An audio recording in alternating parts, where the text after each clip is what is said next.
వాళ్ళు ఏం మాట్లాడారు ఒకసారి చూద్దాం.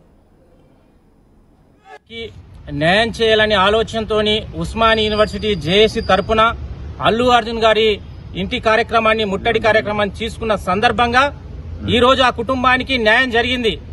డిసెంబర్ 4న సంఘటన జరిగితే దాదాపు 26-27 వరకు ఇట్లా స్పందన లేదు.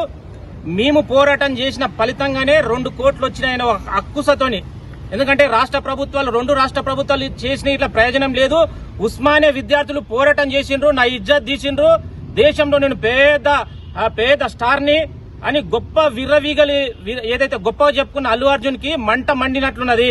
ఉస్మానియా విద్యార్థులు నా తలని దించిండ్రు, నేను ఇంతగానం గొప్పగా ఉన్న నా క్యారెక్టర్ ని దించేసిండ్రని ఒక అక్కుసతోని ఈ రోజు వాళ్ళ అభిమానుల పేరుతో ఏదైతే మీంగిట్లా చట్టం ప్రకారమే, ఎందుకంటే చట్టం ప్రకారమే మా ఆ కోర్టు ఆర్డర్ ద్వారా నాకు బెయిల్ వచ్చినాయి. మేము బెయిల్ మీద బయటకు వచ్చినాం. నువ్వు గిట్లా మధ్యంతర బెయిల్తోనే బయటకు వచ్చినావు. మేము చట్టపరకంగా మేము ఏం వ్యతిరేకంగా చేయలే. మీరు వ్యతిరేకం చేయనప్పుడు, మీరు అన్యాయం జరిగినప్పుడు మీ అభిమానుల మరి గుండాల వాళ్ళు ఫోన్ చేసి డైరెక్ట్ అరే లంజా కొడుక ఎట్లా తిడతావు మా యొక్క అల్లు అర్జున్ ని, నువ్వెక్కడున్నా నేను చంపేస్తాం, నీ అడ్రస్ చెప్పరా అని మాట్లాడుతున్నాం. అరే మేము భయపడడానికి మేము అల్లాటప్పగలం కానీ చట్టం ప్రకారం చట్టానికి ఈ వాస్తవాలు చెప్పాలని ఆలోచనతో మీరు పోలీస్ స్టేషన్ కి రావడం జరిగింది. అల్లు అర్జున్ మేము కనీసం 15 మంది వస్తే నేను తట్టుకోలేకపోతున్నావు, జీర్ణించుకోలేకపోతున్నావు. ఉస్మానియా యూనివర్సిటీ ఉన్నటువంటి 8,000 మంది విద్యార్థులు, తెలంగాణలో ఉన్నటువంటి 30 లక్షల మంది విద్యార్థులు నీ ఇంటి ముట్టడి చేస్తే ఎట్లుంటుంది పరిస్థితి? నువ్వు పెద్ద హీరో కాదు, నువ్వు జీరో అని ప్రపంచానికి తెలిసిపోయింది. ఇప్పటికైనా ఒళ్ళు దగ్గర పెట్టుకుని మాట్లాడు. కనీసం నీ అభిమానుల పేరుతో ఎవరితో బెదిరింపులు చేస్తున్నారో వాళ్ళని చట్ట ప్రకారంగా చర్యలు తీసుకునే విధంగా చట్టానికి అనుగుణంగా మేము పనిచేస్తాము. ఒక చదువుకున్న మేధావులుగా, పిహెచ్డి స్కాలర్ గా నీకు చదువు జ్ఞానం ఉంటే నీ పూరంబోగాలకు చెప్పు. లేని పక్షంలో నీవు ఈరోజు 1500 మంది అన్నావు కదా, ఎన్ని వేల మందితో ముట్టడి కార్యక్రమం చేసుకున్న బిడ్డ ఇప్పటికైనా ఆలోచన చెయ్యి.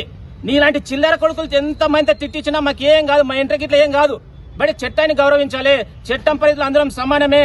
నువ్వు పెద్ద హీరో ఉండొచ్చు, మేము సామాన్యులు ఉండొచ్చు, కానీ ఒక పేద బిడ్డకు న్యాయం విషయంలో మేము ఖచ్చితంగా న్యాయం చేసినామని ఒక సాటిస్ఫాక్షన్ ఉంది. మీరు ఎన్ని కార్యక్రమాలు చేసినా మేము తట్టుకుంటాం, నిలబడతాం. కానీ చట్టం ముందల మీ యొక్క దురాఘాతాలు, మీ యొక్క వాస్తవాలు, మీ నిజ స్వరూపం బయట పెట్టాల ఆలోచనతోనే మేము ఈ కార్యక్రమాన్ని తీసుకున్నాం. ఇప్పటికైనా జ్ఞానోదయం తెచ్చుకొని తగ్గించుకో, నీ యొక్క ఎక్స్ట్రాలు తగ్గించుకో, ఒక మనిషిగా జీవించు. రైట్.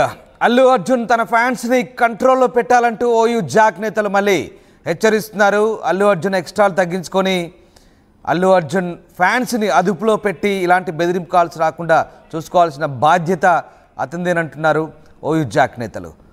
మా కరెస్పాండెంట్ దేవిక జైన్ అయ్యారు. దేవిక, అల్లు అర్జున్ ఫ్యాన్స్ బెదిరింపు కాల్స్ వల్ల తమకు ఇబ్బంది పడుతున్నామంటూ ఓయూ జాక్ నేతలు ఓయూపీఎస్లో ఫిర్యాదు చేసిన ఘటనకు సంబంధించిన అప్డేట్స్ ఏంటి?